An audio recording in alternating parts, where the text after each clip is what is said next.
মামুনুল হকের ছেলে বাপ শাইখুল হাদিস সাহেব আজিজুল হক বুখারী যে অনুবাদ করেছেন, এই অনুবাদ পড়া যাবে না। আধুনিক প্রকাশনী যে বুখারীর অনুবাদ করেছেন, এই অনুবাদ পড়া যাবে না। আসসালামু আলাইকুম ওয়া রাহমাতুল্লাহি ওয়া বারাকাতুহু। সম্মানিত দ্বীনী ভাই বোনেরা, আজকে আমরা খুবই গুরুত্বপূর্ণ একটি বিষয় আপনাদের সামনে কথা বলবো।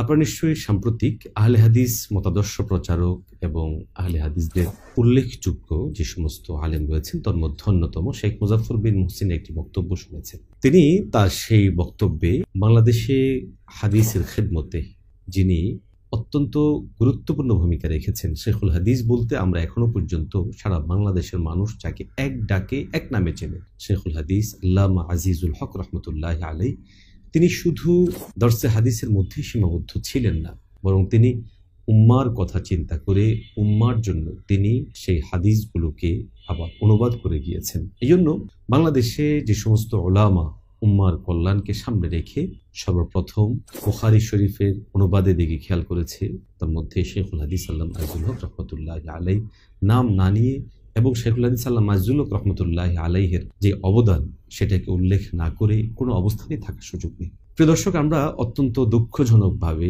খেয়াল করেছি শেখ মুজাফফর বিন মুহসিন আল্লামা আজিজুল হক রহমতুল্লাহ আলাই অনুদিত সেই বুখারী শরীফ পড়তে সুস্পষ্টভাবে নিষেধ করেছে। আমাদের জানা নেই এবং আমরা আসলে এটা ভাবতেও কষ্ট হচ্ছে যে মুজাফফর বিন মুহসিন সাহেব আসলে চাচ্ছেনটা কি। আমরা যদি কথাগুলো বলি হয়তো কারো কাছে শুনতে অসুন্দর লাগবে। শেখ মুজাফফর বিন মুহসিন সাহেবদের পাঠ, শেখ মুজাফফর বিন মুহসিন সাহেবদের ইলমি যোগ্যতার কথা যদি আমরা সামনে আনি, তখন এই বিষয়টায় তারাও লজ্জিত হবেন এবং তাদের যারা অনুসারী অনুগামী আছেন তারাও এক্ষেত্রে বিব্রতকর পরিবেশের মধ্যে পড়বেন। সেদিকে আমরা না গিয়েই যে কথাটা আমরা বলতে চাই সেটা হলো, শেখ মুজাফফর বিন মুহসিন সাহেব নিজেদের দিকে একটু তাকান। উম্মার জন্য, উম্মার কল্যাণে আপনাদের কতটুকু খেদমত আছে সেটা আগে তাকান। শুধুমাত্র মানুষদেরকে সংশয় ও সন্দেহের মধ্যে নিপতিত করা ব্যতীত আপনাদের এই দেশের জন্য, দেশের মানুষের জন্য, উম্মার জন্য খেদমত কতটুকু আছে। আপনাদের টোটাল যে দাওয়াতি মিশনটা, এই দাওয়াতি মিশনটা উম্মাকে কি দিতে পেরেছে? নিছক বিভ্রান্তি ও বিচ্যুতি ছাড়া আমরা মনে করি আপনাদের মাধ্যমে উম্মাহ কোনো জিনিস প্রাপ্ত হয়নি। অতএব শেখুল হাদিস আল্লামা আজিজুল হক রহমতুল্লাহ আলাইদের ব্যাপারে কথা বলার আগে নিজে উম্মার জন্য কি করেছেন সেটা একটুখানি চিন্তা করবেন। প্রিয় ভাই, আমরা যখন উম্মার কল্যাণকে সামনে রেখে কাছাকাছি আসার জন্য চেষ্টা করছি এবং উম্মার কল্যাণে কাজ করার ফিকির করছি, তখন আপনাদের এই ধরনের দায়িত্ব জ্ঞানহীন যাবতীয় কথাবার্তা আমাদেরকে বিব্রত করে এবং উম্মার জন্য ভয়াবহ রকম ক্ষতি বয়ে আনে।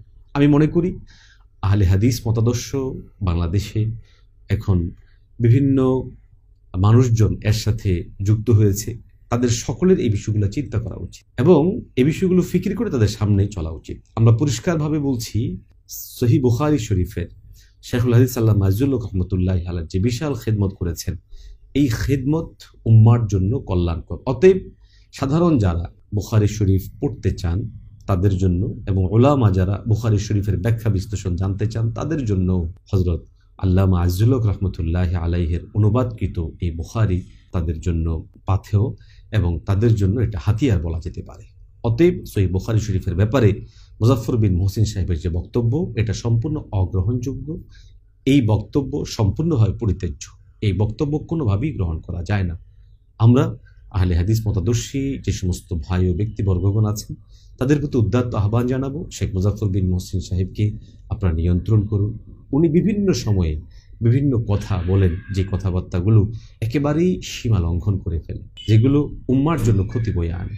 অতএব আমরা আহ্বান জানাবো শেখ মুজাফফর বিন মুহসিন সাহেব সহ তাদের যারা উম্মাহকে বিভ্রান্ত বিচ্যুত করার কাজগুলো করে যাচ্ছেন, এই সমস্ত কাজগুলো থেকে তারা বিরত থাকবেন।